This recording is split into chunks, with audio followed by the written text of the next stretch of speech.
Hey everyone, welcome to Culture Binge, where we binge on everything going on in the zeitgeist and digest it for you. Jared is out today, so I'm your host Alec. I'm joined here by Serby. Hi. And today we have a very special guest. He goes by many names, all of which he hates. Dr. Nihilism, the Burninator, Hot and Sweaty, PhD, my friend, Michael Burns.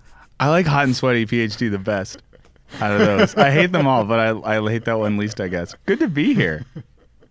Yeah. So just a quick shout out to everyone who left us a review on iTunes, Apple Podcasts, whatever they're calling it today. If you want to help other people discover us, definitely leave us a review. Say something nice, say something funny, make new nicknames for Michael. I'll probably read them. So let's just get right into it. I want to talk about what slaps this week and what's chapping everyone's ass. Why don't we start with the guest of honor, Michael Burns? Okay. What slaps for me this week, and I guess this summer, is the TV show American Ninja Warrior. I truly think it's one of the most underrated things on TV. I think it should be America's new pastime as a sport.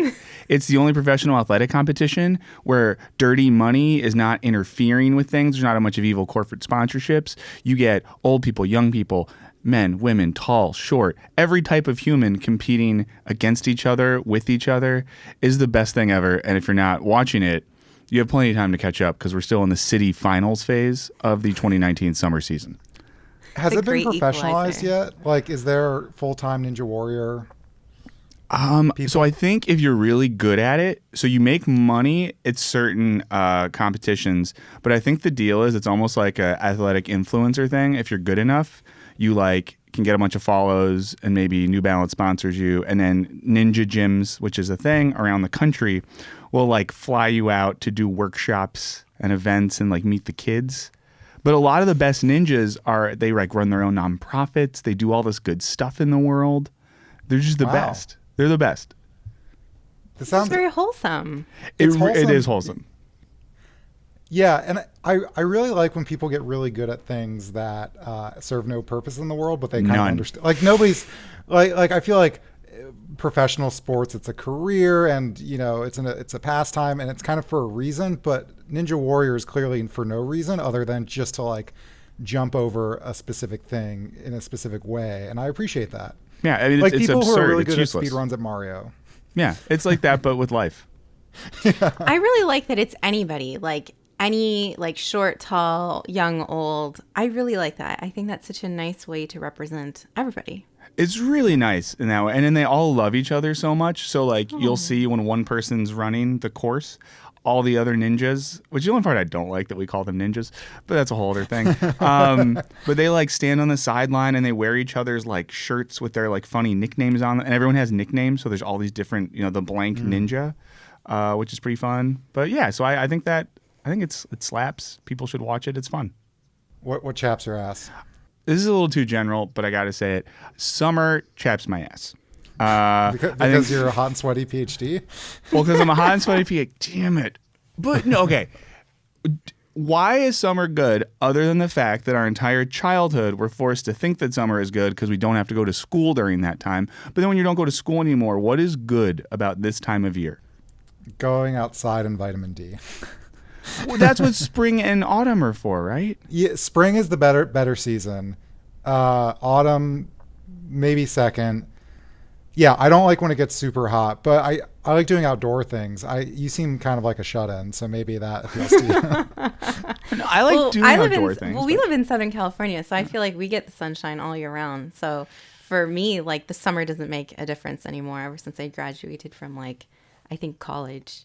Now I'm just sort of it gets hot. Yeah. The spring and autumn. And the media industrial complex is enjoy summer, have fun, get out there, have new experiences. And it's no, it's so hot. Yeah, get skin cancer on the beach. See? So yeah, this summer, I just don't like it. Before we get into Serbies, Dudaby's always donating. Thank you. The only ninja I indulge in is Ninja Gaiden on NES. So thank you for that donation. Thank you. Serby, what about you? So I just learned that season 2 of Jack Ryan will be arriving on Amazon Prime soon. And I'm very excited because I loved season 1. And that's with Jim from The Office, right? Yes. And He has that a really name. slaps. And I don't know what it is. Jack Ryan? No, Jim from The Office. What's his name? Oh, Paul or John Krasinski. John Krasinski. Where does this season of what- Jack Ryan take place? Do you know? Or do we know? no, I think I just saw a thing that said like coming soon or something like that. Or just like a. I feel like I heard it's thing. Venezuela, which sounds so interesting. Jack Ryan in Venezuela. Jack Ryan anywhere sounds interesting. So what chaps this week? I'm in a bit of a book slump, and I would appreciate recommendations for fiction novels from our wonderful viewers and listeners. I feel like I've been picking up a lot of books, and then nothing has really been catching me. So if anybody has anything great they've read recently or really any time in your lifetime, please let me know in the comments. Yeah, that sounds awesome. I just read Recursion by Blake Crouch, which was very enjoyable but clearly garbage, kind of like in a Dan Brown way, although I've said that to other people and they highly disagree. But anyway, so for me, what slaps is I got to see Thundercat and Kamasi Washington live at a music festival this weekend. Also, Herbie Hancock's on Raw, Tank and the Bang, is a lot of great people. For anyone who doesn't know, these two musicians, like Thundercat is like a bass virtuoso who's kind of like funk, jazz, and he's just fucking weird. And Kamasi Washington is like a really good jazz saxophone player. But they're very wisecrack because they're these really well-respected musicians and like jazz and funk musicians. But like they just make songs about Dragon Ball Z and Street Fighter. So like Kamasi Washington has a song called Street Fighter Moss, and the music video is all about someone like him challenging someone in a game of Street Fighter. When I saw Thundercat, he was wearing Goku socks and has songs about how it's called Friend Zone, where he'd rather play Mortal Kombat than hang out with certain people. So they're awesome. I'm glad with that. Rad. Yeah. And doesn't Thundercat also have a song about his cat and how he just wants to hang with his cat? I think he's got a lot of songs about his cat. Yeah. Because I didn't realize this listening to him, but his name is Thundercat, so when he says cat, maybe it's about him. I think it's just about his cat. He's so good. And he's got a song called Tokyo, which is all about his weird fucking adventures in Tokyo, usually going to anime stores. But anyway, what Chaps is at this all-day music festival where there was no re-entry. As some listeners might know, I have I've been really into AliExpress. I haven't bought a ton of stuff on there, but some people I know are really, really into AliExpress and buying cheap shit from China for like $5. And this person bought a pair of shorts that didn't fit them, so they gave them to me, and I wore them at the Jazz Fest, and immediately hole rip in the crotch of this festival that I cannot leave in the beginning of the day. So I was just like rocking out, not with my cock out. That's too graphic. Well, you had underwear on, right? Huh? Sorry? Did you have underwear on? I had underwear on. Okay, but the hole kept getting worse and worse throughout the day. So don't buy shorts on AliExpress, everyone. Sounds like a good time. Makes things really convenient. Anyway, before we get into the topics, we got a lot of good stuff to talk about. Loneliness, psychedelics, allegedly, and other great stuff. I wanted to talk about Medium for a second. So it's our first ever publication. For anyone who doesn't know, Medium has all these great, usually long form articles. They've been giving us a ton of great support. If it's a little hard to watch videos at work or you feel awkward watching Jared while you poop, it's the perfect solution for your Wisecrack fix. We've got a philosophical investigation of the "Are Pop-Tarts a Sandwich?" debate. We've got a deep dive into Japanese toilet culture that are already out. You can read those right now. And we've got some great stuff coming this week. Jared has a piece on Once Upon a Time in Hollywood that we're still working on. That should be out by Friday. And today we've got another piece coming out on Nicolas Cage's greatest role, aka Vampire's Kiss. For anyone who's seen that Wisecrack edition video, it's a little bit of a supplement to that. We use some of those concepts. We go to medium.com/Wisecrack, follow us. We're also posting the articles on Twitter at Wisecrack, all that good stuff. But yeah, that's my spiel. So with that being said, Serby, what do you have to talk about this week? Well, I have to talk about Lonely Millennials, but first I want to say how exciting that is about Medium. Yeah. And congratulations, Alec. I know you've been working really hard on that, so wonderful. Thank you. That's really cool. So I want to talk about Lonely Millennials this week. Recently, YouGov, which is a polling and market research company, found that 30% of millennials say they feel lonely, which is the highest percentage of all of the generations surveyed. And here are some other findings from the survey. 22% said they have 0 friends. 27% said they have no close friends. 30% said they have no best friends. 25% said they have no acquaintances. So this study didn't look at the emerging Gen Z, but there are other studies that have found that Gen Z has even higher levels of loneliness than millennials.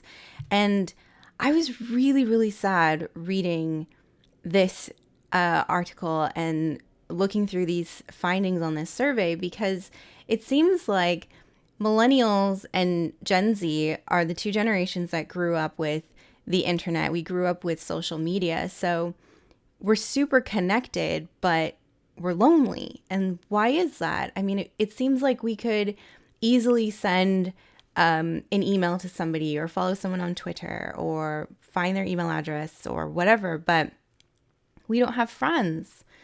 I don't know. It made me really sad. And I started to think about myself. And I've always been the type of person who has a lot of acquaintances, but very few close friends, mostly because I'm just intensely private. But I don't feel lonely, mostly just because it's not really my personality to like feel loneliness if I'm not surrounded by people. But I've talked to other people who have said that they're lonely, that they don't have friends and they don't know how to make friends. And even with the internet, they don't feel comfortable going to meetups or finding groups or doing things like that. I don't know. What do you think? Why are millennials so lonely given the internet and social media? How lonely on a scale of 0 to 10 are you, Mike Burns? Oh, 1 to 10. I'm probably like a 6 or a 7. So pretty lonely. No, wait. Oh, 10's the loneliest. Sorry. I assumed 10 was like good. So 10 was like socially connected and thriving. So if it's the other way, probably 3 or 4. But I don't know. I like live with a partner, and that keeps you kind of not lonely. And I don't have a lot of friends, but my 2 best friends in the world coincidentally live in the same city as me. So I got very lucky. That helps. Yeah. How about you, Alec? I also live with my partner, so that helps. Although, like, not that I feel lonely, but I definitely, like, I definitely understand the sentiment, because I have a lot of like close friends who have moved elsewhere, and we're all very bad at communicating. It's not my fault. It's not their fault. So it'll be like if I'm in the town or they come to New York, we're immediate best friends again, but we don't really G-chat with each other because I'm terrible at it, and I'm sure they are too. And then like in New York, I'd say like I have a group of like 5 friends that I really like, and any more than that is just too much work for me. But like I could totally see like if those friends move away, I'm pretty much screwed because yeah, do I want to put the effort into going into meetups or something like that? So like really sympathetic to that. I have a question. I'm just curious. Do any of us live in our hometown? I do. Okay. Because I always think about that with this too. I think there's a ton to talk about in terms of technology, but it also seems like another generational shift is, I don't know, like I know my parents' generation and a lot of people that are a bit older, like you kind of stayed in your same town around there. And I feel like the level of mobility in younger people, and especially like middle class younger people nowadays, is pretty insane in terms of how quickly people are like fracturing, moving to different places, and I guess not maintaining long-term social bonds. Does that come up in any of like the literature about this at all, or is it mostly focused on the internet? Yeah, it was mostly focused on the internet. They didn't say anything about that.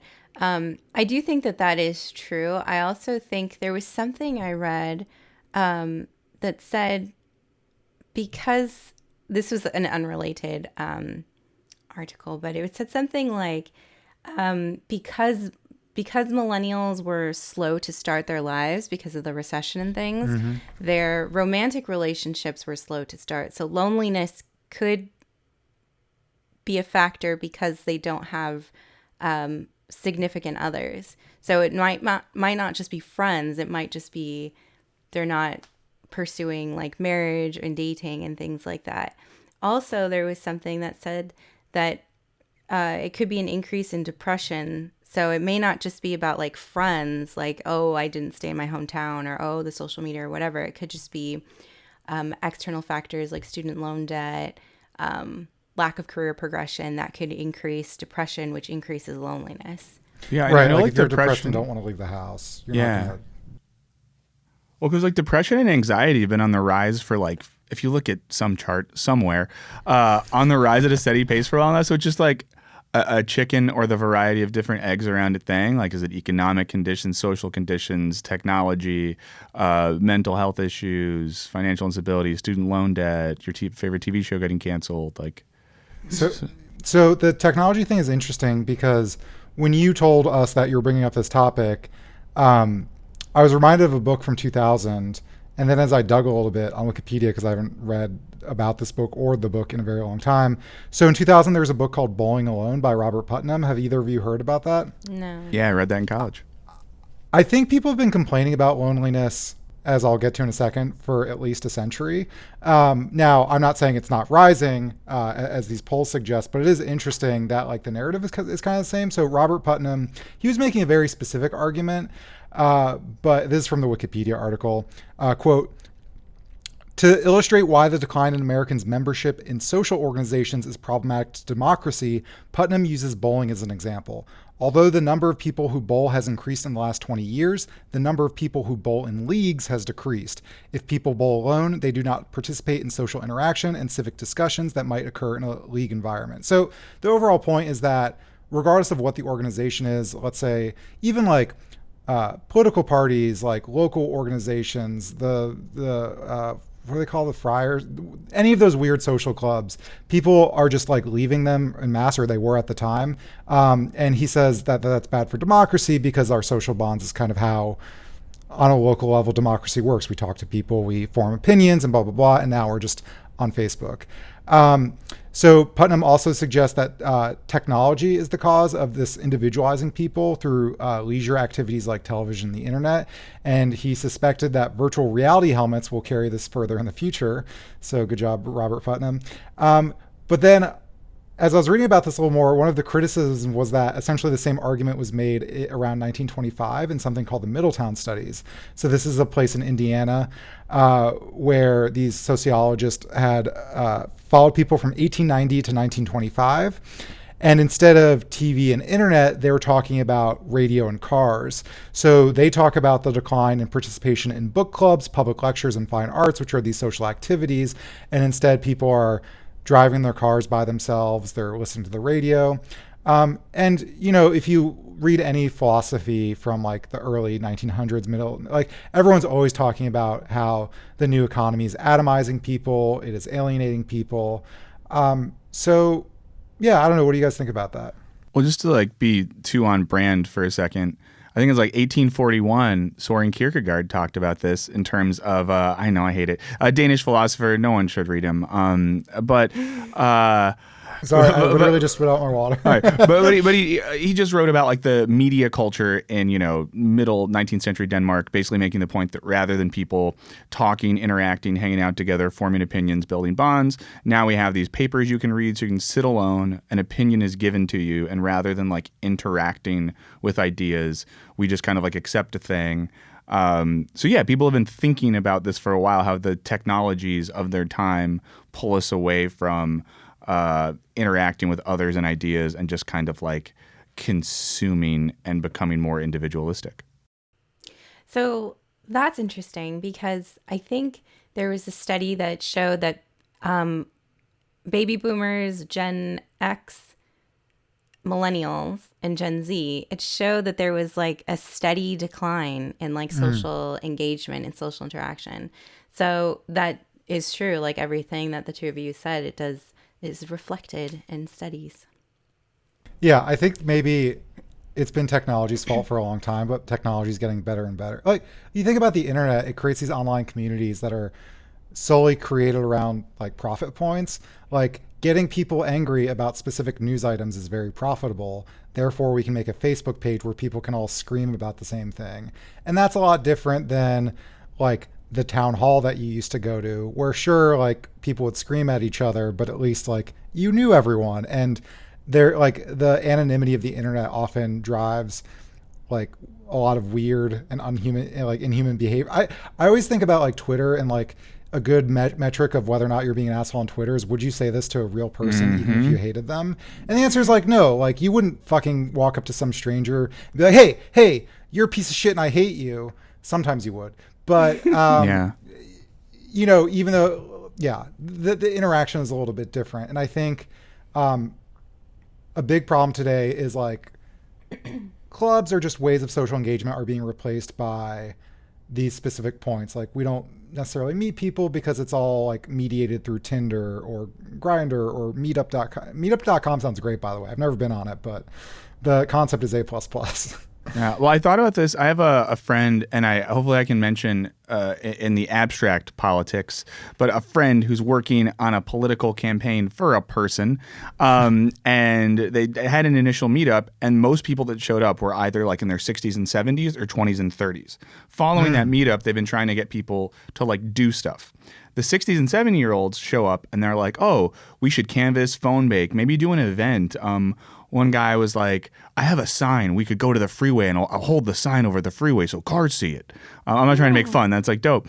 And all the young people are like, I'm so excited to get involved too. Like, can I do social media, emails? Like, but everything they want to do doesn't involve, no one wants to like go talk to people or do anything on the ground. That whole generation is just like, that we're a part of, wants to like be on their screen and use that as a medium of political engagement, where an older generation is like, yeah, I got to go talk to people.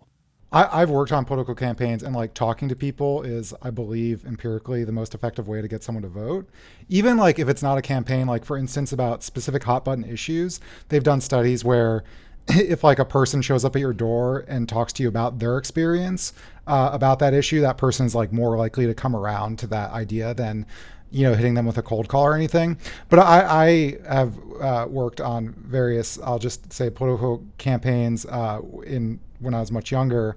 And I fucking hated them because I am one of these millennials who, I understand that knocking on doors is literally the best thing you could do, but I hate interacting with strangers. So it felt like pulling teeth, and I would just, that might have been the worst job I've ever had. I wasn't getting paid, but it was still the worst job because literally minute by minute, like, how many more people do I have to talk to? And it's terrible, but I'm a symptom of my generation. I can empathize with that.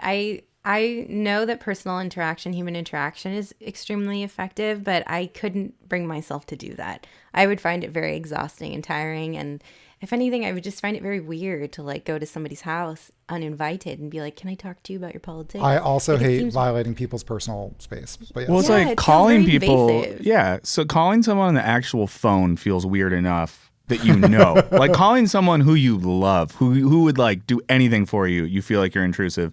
To show up at the house of someone you've never met in your life, knocking on the door, the level of anxiety, like I feel it now thinking about doing that, and it feels bad.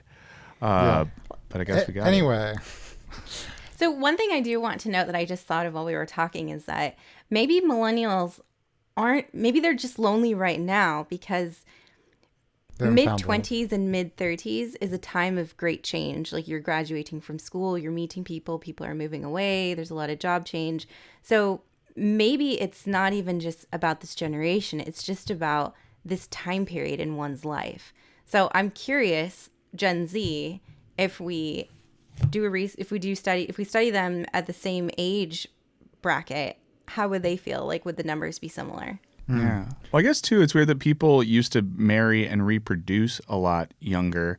So maybe you didn't have the like late 20s, early 30s. What am I Children doing? are Anxiety. your best friends. Yeah, because you were like, I get Right. to sleep 4 hours and a little monster pooped in a bed. Yeah. Anyway, let's move on to the next topic, which is Dr. Burns, PhD. Sorry, I was trying to think of a new nickname, and I just completely It's hard. You fucked put a up. lot of pressure on yourself there. Let me do that again. Let's just go to Run it back. Dr. Sweaty, PhD. What do you got for us today? Okay, so I think this actually relates, and I'll say why, to your topic. So, very interested in the return of, I guess we could call it like psychedelic culture in general, but in particular, even like the Grateful Dead in particular. Give you a few examples. One, this week at the Philadelphia Eagles, that's a football team, their training camp, it was a big news story because one of the players, Malcolm Jenkins, so all the players get to pick the music that gets played at practice. And it often tends to be like rap music and maybe some contemporary rock music. Well, there was a 10-song Grateful Dead live playlist playing at Philadelphia Eagles practice. Some of the other players eventually complained from this one player. So like that, that happened. Another crazy thing is if you look at any like lower high-end fashion brand right now, everyone's doing tie-dyed stuff and like psychedelic themes, and even like contemporary bands like Vampire Weekend is touring right now, and all of their merch has some like psychedelic theme or a 90s theme to it. And also one of the highest grossing rock tours of the summer was this like Grateful Dead revival called Dead and Company, which is the remaining members of Grateful Dead and John Mayer, like someone we don't normally think of. Yeah, it's wild. Actually, we can get into it. I went to their concert in LA as a good anthropologist, and it was a whole thing. But all of this it was so much fun, and I'll say why in a sec. But Okay. But the other thing, I don't know if anyone's read the Michael Pollan book, How to Change Your Mind. Michael Pollan, author based out of Berkeley, he's written about like food and culture a lot before, but did this big book on psychedelics and psychedelic research and the history of it. And there's also this huge interest in that, I think both at the street level, but at the research level. So now substances like psilocybin from mushrooms and LSD and MDMA are being studied at like NYU, Johns Hopkins, a few other places, and pretty well-funded study. Where? Ketamine, yeah. Cool. Alec wanted us to know that he loves ketamine and it had to be mentioned. And he's on it right now, I can tell. But so all of this is like coming back right at this moment, and I find it really interesting. I'll say one quick thing and we just talk about it. But the thing that struck me when I went to this concert, Dead and Company, and by the way, if you go to a Grateful Dead adjacent concert, this is the thing I learned. People show up like 4 to 5 hours before. They set up little tents in the parking lot. They like sell food and trade handmade goods with one another. It's like a little like trade society. And then at the concert, I've never been to a concert where everyone is so nice. The age range was probably 5 to 80. Everyone just like talks to everyone else. They like walk around and dance. Everyone dresses in insane ways. And when the show's over, people turn to you and say, "Good show, man." Like you were a part of it. But it to me, like, I was like, why is this a thing now? My hunch is that it's a reaction to the sort of alienation that we were just talking about. That it represents some sort of like culture of togetherness. And in particular, it represents like a kind of non-ideological togetherness. Because if you look back to the late 60s and even like the original Grateful Dead stuff, like they were never a hyper political countercultural band. Like they were vaguely associated with hippie culture. Yeah. But there's, I guess Vice magazine had an article that came out yesterday about tie-dye culture in the Grateful Dead, and one of the reporters went to a show at Citi Field in New York. Heard of it, Alec? Thank you. And there was a table outside that was Wall Street banker deadhead meetup things. So it was like, yeah, I don't know. But I don't know. I just find the whole culture around it very interesting. I've been obsessed with it for a month or so now, and it seems like it's at some weird peak where everyone's like writing and talking about it. It's weird to me because 60s counterculture was all about kind of like building community in an alienating world, right? Like free love, like we're going to solve war by all like screwing each other and doing drugs together and, not showering and living in tents and stuff like that. And these people all grew up to be Wall Street bankers. Not all of them, obviously, but that's why I was. So I feel like there was a hard turnaround that these are the same people who, kind of like betrayed everything they stood for. But now that I think they're older and retired and don't have to work those jobs anymore, those older people might be nostalgic for, they moved to the suburbs, got married and had kids and betrayed that legacy. But now they're like, well, now I'm retired and my kids are moved out. Maybe I can get back into it. And I think for younger people, it might be not nostalgic because they didn't experience it, but it's a nice idea to have a community rather around a band or even in the spontaneous sort of music-y way. That's cool. And also I think maybe aesthetically the tie-dye stuff is a reaction to like the minimalism that permeates everything, including I was just reading an article about how every cafe looks exactly the same with like wood tables and Edison lights and stuff like that. And so it's not always minimalism like Marie Kondo style. Sometimes it's sort of like the rustic industrial look. And the opposite of that to me is tie-dye. Well, and then tie-dye has this handmade thing to it as Yeah. well, where like all of them are different and made differently, and like also too, I don't know, it's such like the aesthetic is so, I don't even know if hopeful is the right way, but it's like bright, it's loud, it's Cheerful. colorful. Yeah. And like we live in a world where like all the news kind of sucks and like the planet's dying and all this sort of stuff. So it's like this complete reaction to all of that. I don't know. I like the community aspect, and I think that's something I crave in my life. Whenever I've engaged with like a very strong community, I leave feeling energized and happier and more excited. And it's always when I'm at like a concert or an art gallery or doing something that's related to fine arts, that's when I feel like there's a very strong, happy, positive community. Yeah. And it's so after I went to that concert of the Dead and Company thing with John Mayer fronting the Grateful Dead, oh my gosh, I went to an event in LA as an anthropologist called LA Dead Night. And it's like a meetup for people that like the Grateful Dead. It's at this like pub and there's a cover band who plays. And I went on my own. I was like, let's see what this is like. And it was I think the most social event I've been to as a stranger, as an adult. In terms of like, went in, got a beer, stood around. And within a minute, someone was like, hey man, what's up? And like, you go to any shows this summer? And then within minutes, I was hanging out with this group of guys, two of whom are like former gang members who got into the Grateful Dead, And turned their lives around, and are now history teachers in public schools in like kind of rougher areas of Los Angeles. What? Yeah, wildest thing ever. And it was just the craziest thing, and like a very diverse crowd as well. I mean, obviously, like as white as you would think, but also not as much. Like there was more diversity in the Grateful Dead crowd than I thought. But like, I can't think of another place I could go other than maybe a really enthusiastic church where strangers would just like talk to you. This is also the perfect counterpoint to the music festival I went to this weekend. It was the Newport Jazz Festival. And it's very much like, I'll call it lawn chair culture, where like people set up with lawn chairs, but like kind of monopolize as much space as possible. It's almost like the suburbs of music concerts. So they'll have like their lawn chairs that are often too tall, and put out blankets that they're not laying on, sort of just like this like 8 foot by 8 foot square is mine, and you cannot sit there, and like nothing's going to be on it but get away from. Someone literally brought a coffee table, and they just sit there roasting in the sun all day, and they don't talk to anyone, and it's kind of like a war for space. And I mean, the festival is still great, but it's like the opposite. It's this like atomized, It's a bad vibe. Vibe. But then up front is like the standing area, and there was actually this is just a weird story. He wasn't like a hippie proper, but you know those guys with like really long hair who are also balding a lot and it looks a little awkward. He was so fucking into the music. I was kind of jealous of him for Kamasi Washington just being like, don't do this to me, Kamasi, don't do this. Like it was like a really weird orgasm.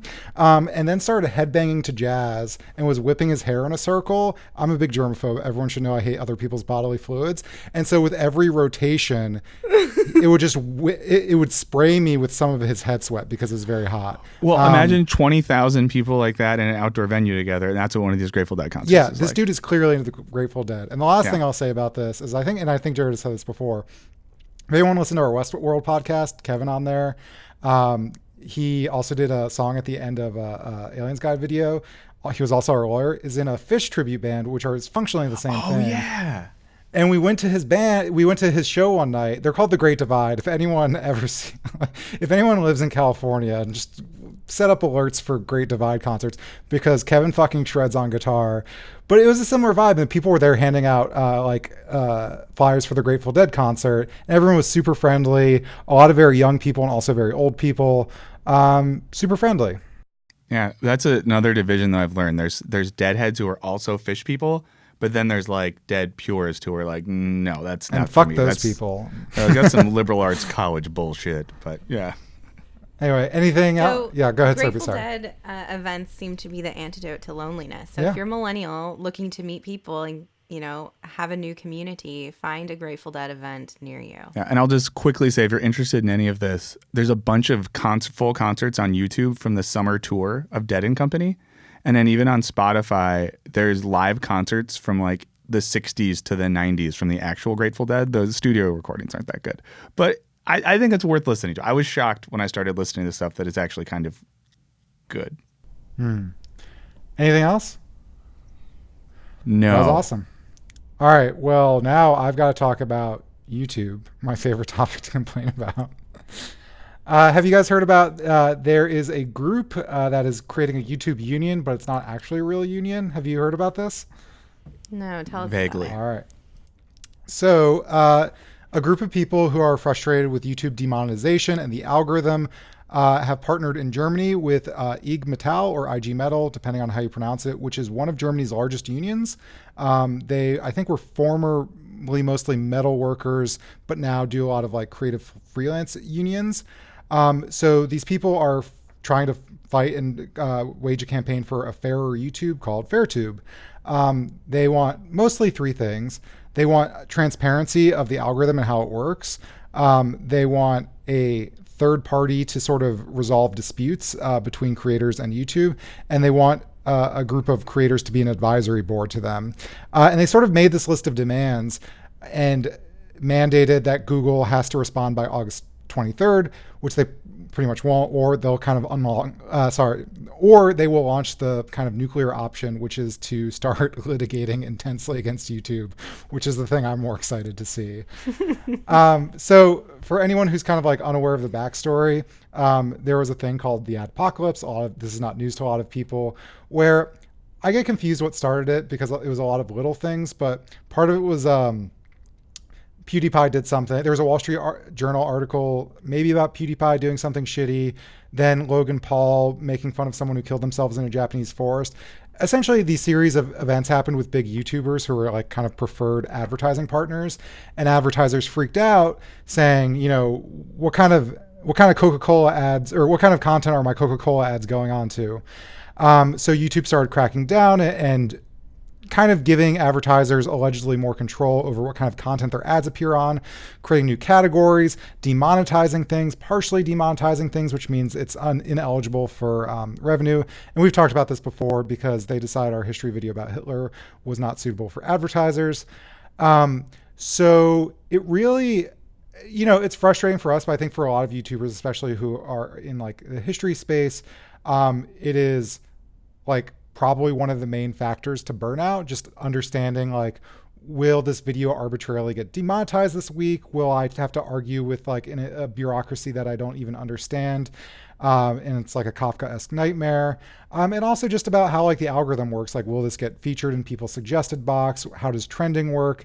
And I think that uncertainty leads to a lot of the problems you hear about as like often famous and smaller YouTubers complain about burnout.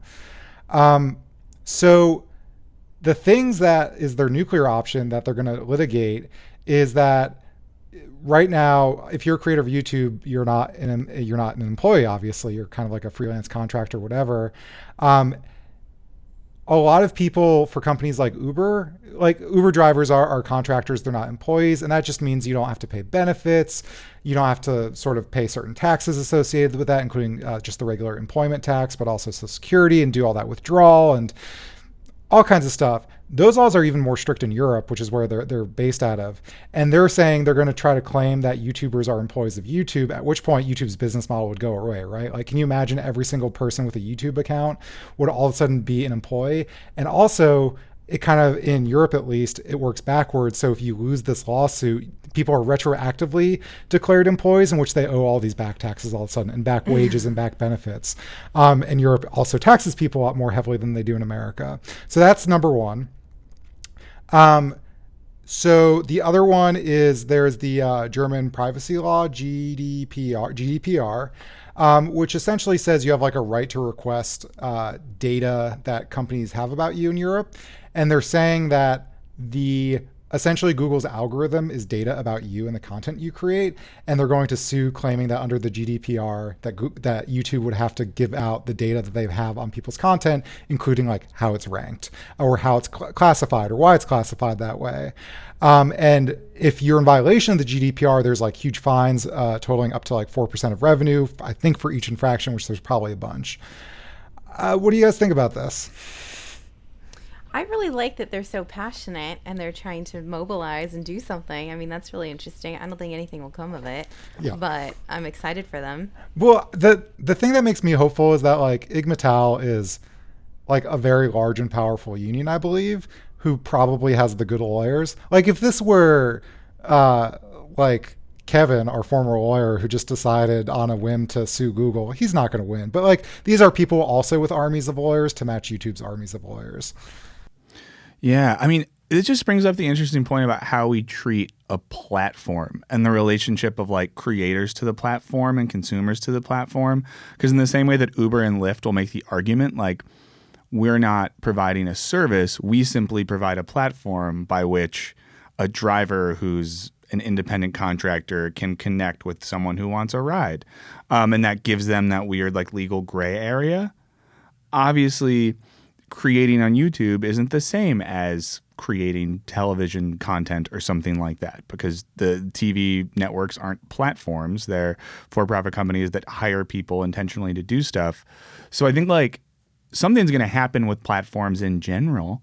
And it seems like this, like you just brought up, like in Europe, there's a reason why Lyft and Uber isn't expensive. And if you're like drunk in Berlin and order an Uber, the next day you'll see a charge that upsets you.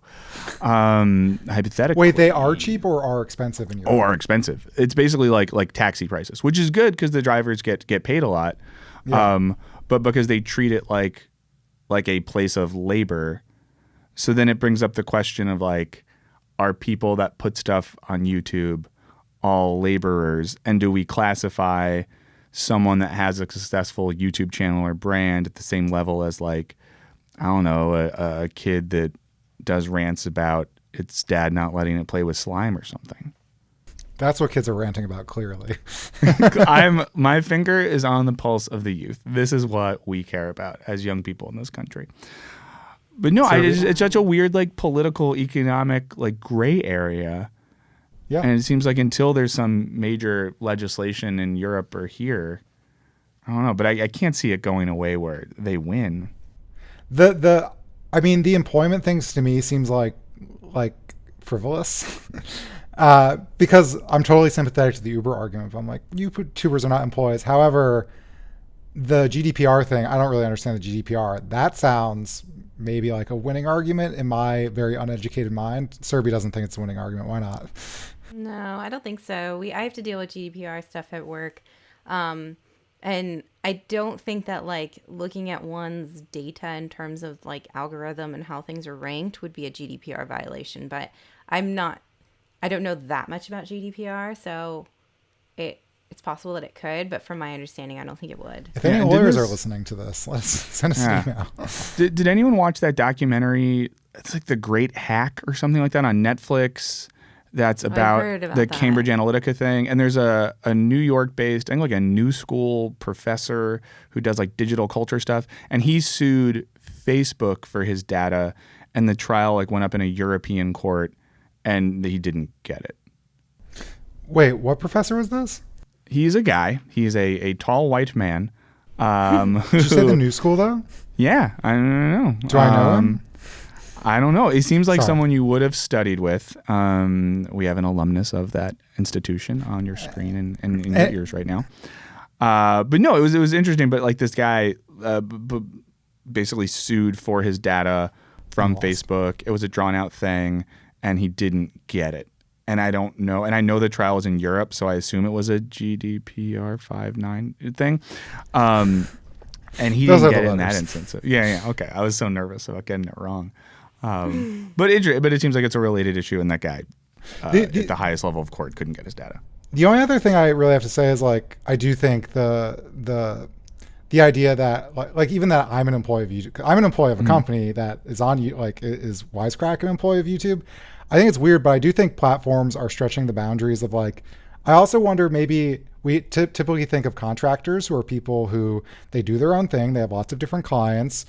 They set their own hours. They're not necessarily supervised by the client, except in that like they have to make the client happy. And they have like freedom. And that's why contractor laws are written the way they are. And there's kind of pros and cons. And then there's employees who get supervised, show up into office, et cetera, et cetera. But I think with platforms, I wonder if it's like, I think we're arguing about which one of these things it is, but I wonder if it's just breaking the definition in that, like, maybe we need new classifications. I don't know. It's just a random thought I had. No, that makes sense though, because some platforms operate solely as I don't know. I think like something like SoundCloud, pretty simple.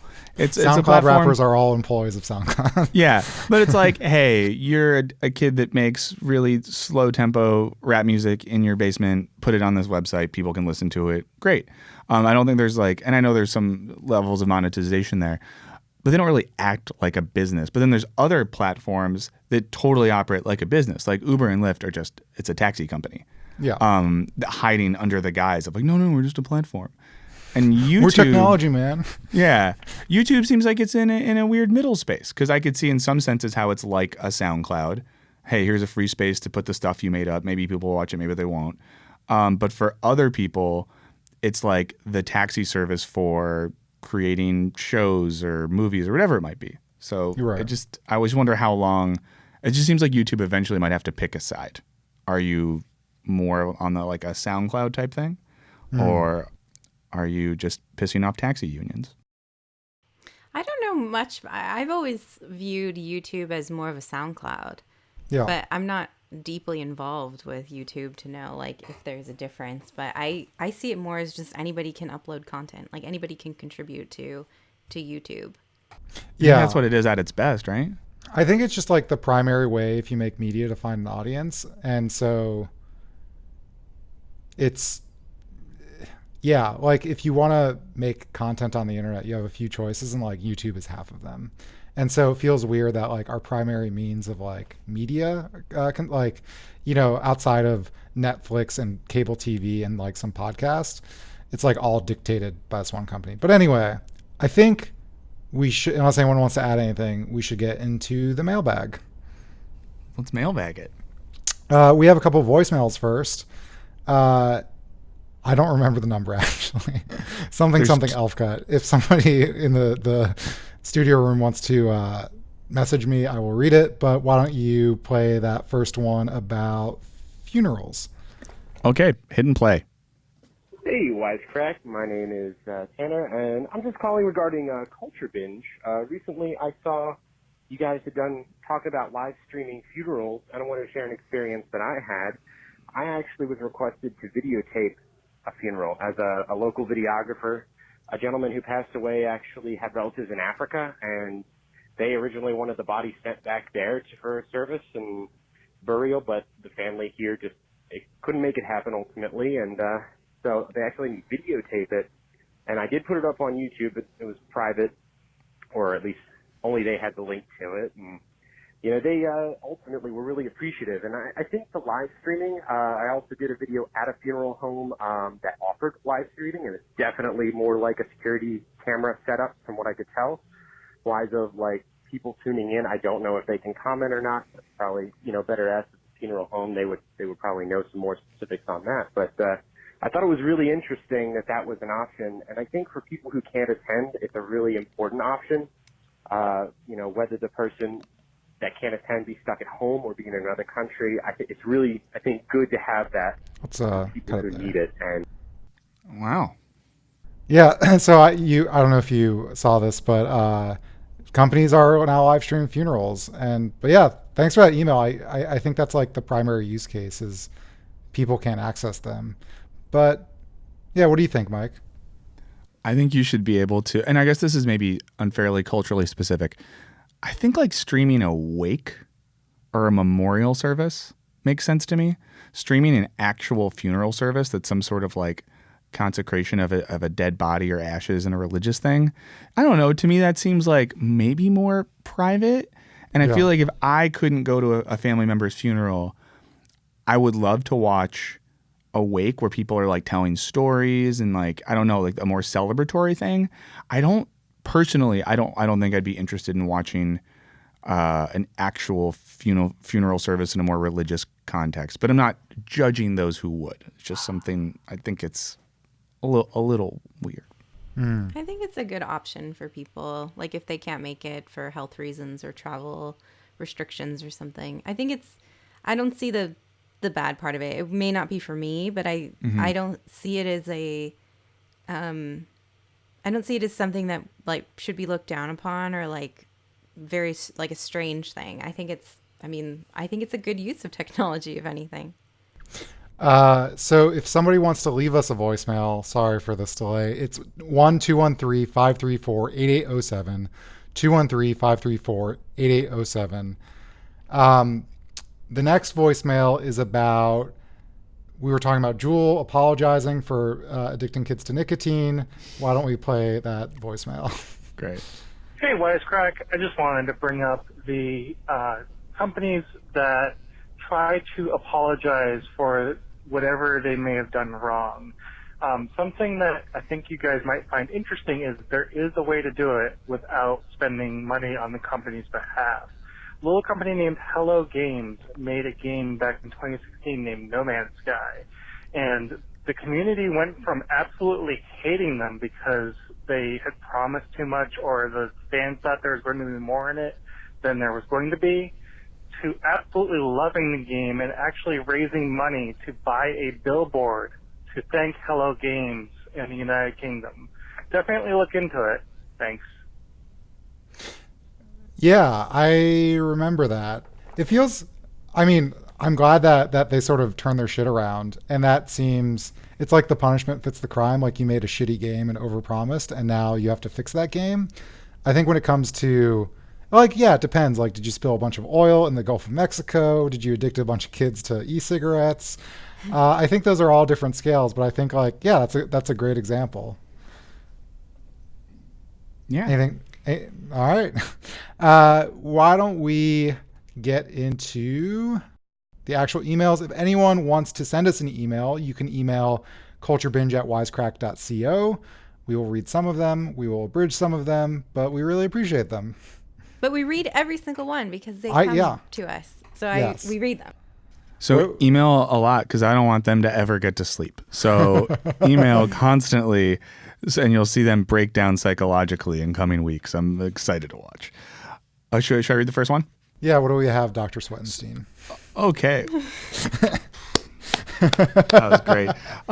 So this is from, I assume this name is pronounced Rainey. That's an awesome name.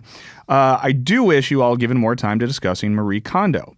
I hate the positivity movement and find it to be more damaging than suffering through out-and-out depression, which I have in the past and still go through in cycles. That being said, Marie Kondo actually reads pretty authentic to me. I think Marie Kondo's methods often get eclipsed by the minimalist movement, and I can totally see why. Like you said, it's all about being clean and having white walls or whatever, but I think the true spirit is really just about being respectful of what you have. If everyone has a spirit, then hoarding can really be seen as an abandonment of things that once brought you joy but now bring you guilt when you think of throwing it out. As someone who suffers from a people-pleasing personality, I found it to be liberating to be able to put myself first and not hold on to gifts that I don't use because they were given to me by other people and therefore I had to keep them. Also, I can recognize that it does take a certain amount of privilege to say, I don't need that and I can get rid of it. But also, I took the opportunity to see how I can repurpose something to bring me joy once again. Also, Alec is right. Her folding method is boss. Anyways, I look forward to continuously binging more of your episodes. Thanks for reading my word vomit. Sincerely, Rainey. I'm the one who picks the emails, so if anyone ever says Alec is right in an email, it always gets read. I really like that email, and I especially like the line and the gentle reminder that this is a movement to be respectful of the things that we own.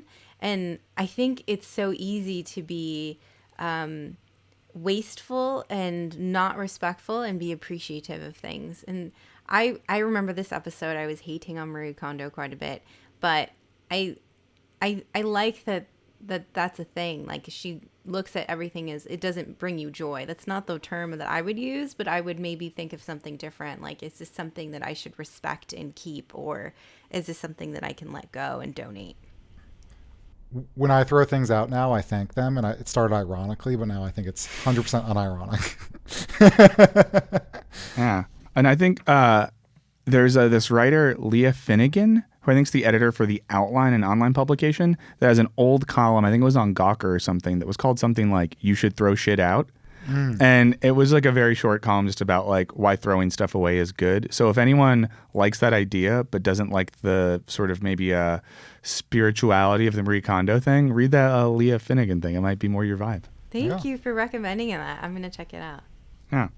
What's next? Cool. Next, this is from Maria. Hi, Wisecrack. Thanks for some awesome videos and podcast. You recently talked about streaming services, and Alec mentioned the music industry. I just wanted to add a short comment on the positive effects of Spotify and other music streaming services. I live in Denmark. Great country. And we have some really great musicians here. But Denmark is also a very small market, only 5 million people. So most Danish musicians tend to stop producing music in Danish once they grow big enough to hit the international market. That is until Spotify. Because of the cost of CDs and distribution, it just wasn't feasible before to produce music in both Danish and English. But nowadays, a musician can just as easily produce an album with songs in both languages because listeners don't actually have to purchase the album and are thus less likely to be scared away by the sound of our strange language. It is. Obviously, Danish is not a dying language, and we're pretty privileged because our level of English is quite high, evidenced by this email. But imagine the effect on minority languages that are actually in danger of being forgotten. Just a fun fact. Thanks for making so much great content. See you guys on YouTube. Winky face. Best, Maria. Thanks, Maria. That was nice. Thank you for sharing that. That's a really cool point that like Spotify creates more room for smaller countries to have music in their indigenous language. Prevents languages from being lost, like culture from being like whitewashed. I really like it. Yeah. What else do we really have? Fun. Okay, this is from Lena. I'm assuming Lena Dunham. No last name, but we'll assume. Hey, Wisecrack. I wanted to comment on the Netflix losing its subscribers thing. I'm from a quote-unquote developing country, Serbia, where piracy is the norm. There was practically no way to see some of the shows like The Office, House of Cards, anything popular ever without Pirate Bay. So everyone jumped on the Netflix bandwagon as soon as they could.